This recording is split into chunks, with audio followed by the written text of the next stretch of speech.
Hello, how are you today? I hope everything's going well for you. Did you eat a good meal? Did you do your homework? Have you rested well lately? Alright, and that's it. That's all you get out of me for being smooth and delicate and uber feminine. What up, ho biscuits? It's your girl Skitten, back at it again with your weekly Twitter advice. This is part 2 of the questions. If you didn't tune in to last week's questions and answers, don't worry about it, because I got you. We have a weekly Twitter advice playlist where you can binge watch all of these motherfuckers. Oh yeah, okay, so Dr. Realness tagged me in some bullshit on Twitter. So before I get started with the questiones, I'm going to read this shit because it is wild. And like, they don't need advice because like they already did they shit. But I wanted to share it with y'all because look, I'm gonna be reading it off my phone. So unfortunately we won't be able to put it on the screen for you. But if you are following me on Twitter, I will retweet it for you. Cause I'm what? A benevolent queen. Are y'all ready? Cause this shit is crazy. Okay. Says, everyone thinks their workplace has drama, but one of my coworkers' husband died. Damn, starting off with a bang, shit. Of stress-induced heart attack weeks after she told him about her affair with our boss. And when she was on bereavement leave, she posted pics on vacay in the Bahamas, and the boss posted separate Instagrams of the same place. What? So your husband dies, you essentially murdered your husband, and then you went on bereavement leave with the nigga that you cheated on him with. And y'all were both too dumb to not know, to not post pics in the same goddamn place? Like, I get it, like your husband's dead, so you can technically do what you want. But like, girl. Cause I know if I worked with you, I'm gonna be like, I don't trust her around my food. I don't trust her around my kids. I don't trust her around my man. I don't trust her to not sneeze on me when she's sick. Like, she is ugh. She a dirty hoe, and I don't want her nowhere near me or my workspace. Your cubicle gotta be all the way over there, nowhere near me. Anyway, I shared that with you to tell you that no matter how much drama you think there is in your workplace, keep in mind, this did not happen to you. Or maybe it did, in which case I am so sorry. Like, I am so sorry, and I pray that you find a way, through. With all of that, let's go ahead and move on to question 5. I'm trying something new because the normal way I say question like fucks up my throat. So if I start doing like weird shit when I say question, I was trying to say like, let it go over your head, but like I touched my hair and it didn't go over my head. Whatever, y'all know what I mean. Let's get started. Dating an ex-con jailed in the 90s for selling drugs. He hid money before jail and he's good to me. Issue, his clothes are condom tight. That is a very specific kind of tightness. Like, I've never heard that in my life and I want to start using it now.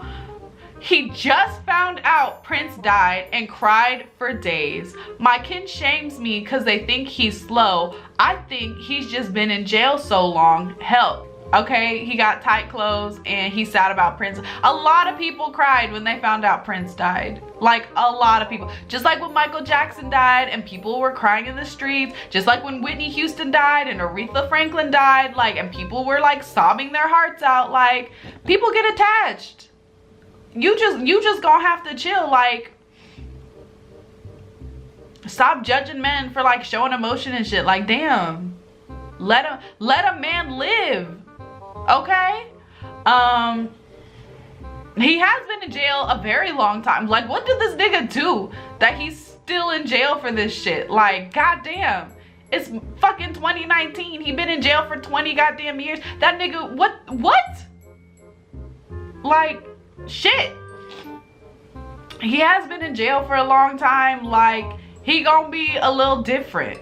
that was your choice to date an ex-con. So either you take it or you leave it. Like, I don't know, bitch. I don't know what you want me to tell you.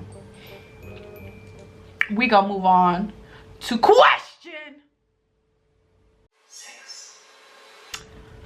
My 25-year-old daughter, who I spent money on, modeling school, music lessons, etc., decided that she wants to be a boxer. Lost her first amateur fight, teeth knocked loose, that cost me even more money. How to explain to her that she has no future in the ring? Hashtag broke single dad. I feel like not everyone wins their first amateur fight, so that might not necessarily be like that she has no future in the ring. But like, did you ask her when you were spending all this money on her for modeling school and music lessons and shit? Like, did you ask her like if she wanted that? Did you ask her if that's what she wanted to do? Because I feel like you don't just decide that you want to be a boxer. Like, you probably have known that for a while. So instead of investing all that money in modeling school, music lessons and shit, you should have invested money in boxing lessons so your daughter didn't get her ass beat. Like, that's on you, homie. Like, also it's on her for not like telling you that she won, but also it's on you. Bad dad, bad. But yeah, I mean, if anything, instead of explaining to her that she has no future in the ring, just make it so she does have a future in the ring. Like, pay for her boxing lessons, pay for whatever that she needs. You know, if you're concerned about like her teeth and shit, get her a fucking mouth guard. Like, I'm assuming mouth guards at least kind of prevent against stuff like that. Like, it just kind of sounds like she went into this underprepared and you did nothing to make sure that she was prepared, because it's not what you wanted her to be doing. So like, either support her and like do the shit she needs to be like, you know, do the shit that she needs you to do, or like just have her be on her own and then you don't have to worry about it because you don't got to pay for it. But I feel like you're not that kind of dad. So just do the right thing, homie. Yeah, that's all I gotta say about that. What do you guys think? I keep forgetting to like ask you guys what you think. Like, y'all have been really great about just like telling me in the comments below like what you think about each question and stuff. And so I'm super appreciative of that, because like I said, a lot of times y'all give me like new / different perspectives that like I have not thought of before. So let's go ahead and move on to the final question. It's the final question.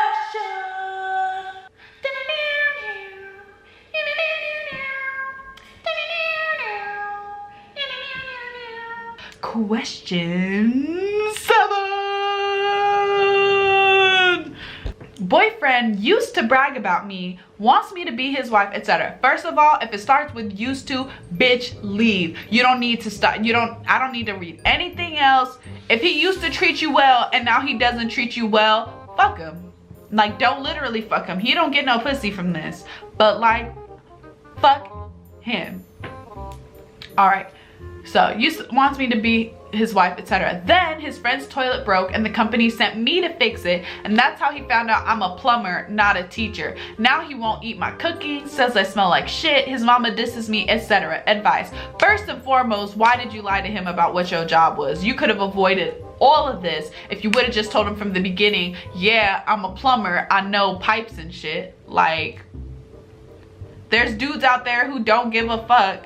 And like, so there's that. Stop lying to people about what your job is.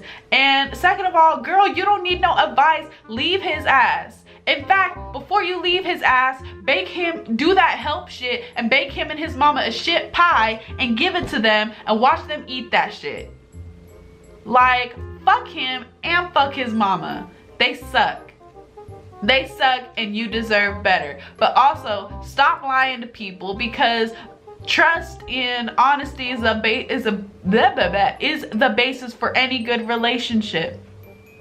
So you need to do better about that shit. Also, like, why did his friend, did his friend talk shit about you? Did you do a bad job with the plumbing? Like, I don't get it. I don't understand why his friend was talking about you in the first goddamn place, but whatever. Leave his ass. Go find someone better.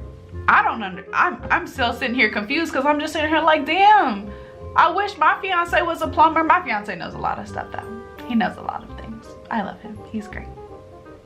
But anywho's, that is it for our weekly Twitter advice. There is nothing else to be discussed. Make sure you tune in tomorrow for part 2, where we see how Twitter responds to these shenanigans. And that is it. That is all I have to say to you today, my host biscuits. And so, good day. I said good day, ho biscuits. And a 3, and a 2, and a 1, and a